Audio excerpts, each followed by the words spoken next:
ওই দুলা ভাইয়ের সঙ্গে সেলিকা কি করে খাবার নিয়ে গেল? আরে আপনি কি ভাবেন শুধু শারীরিক সম্পর্ক কায়েম করলে যে জেনা, বিষয়টা কিন্তু এমন নয়। আনাস রাদিয়াল্লাহু তাআলা আনহু বর্ণিত, তিনি বলেন রাসূল সাল্লাল্লাহু আলাইহি সাল্লাম বলেছেন শুধু শারীরিক সম্পর্ক কায়েম করলে জেনা, বিষয়টা কিন্তু এমন নয়। জেনার মাধ্যম হচ্ছে অনেক, যেমন হাত, পা, কান, মুখ, এই সমস্ত অন্তরগুলি রয়েছে জেনার মাধ্যম। একজন রাস্তা দিয়ে মেয়ে হেঁটে যাচ্ছে, আপনি যদি মেয়েটির কাছে পায়ে হেঁটে যান তাহলে এটা হলো পায়ের জেনা, কিয়ামতের মাঠে পা সাক্ষী দিয়ে বলবে।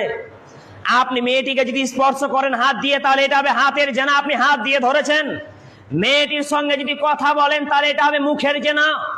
আপনি তার কথাগুলি যদি কান দিয়ে শ্রবণ করেন এগুলো হবে কানের জেনা। আর মনের ভিতরে যদি সংকল্পনা করেন ওর শরীর নিয়ে তাহলে এটা হবে অন্তরের জেনা।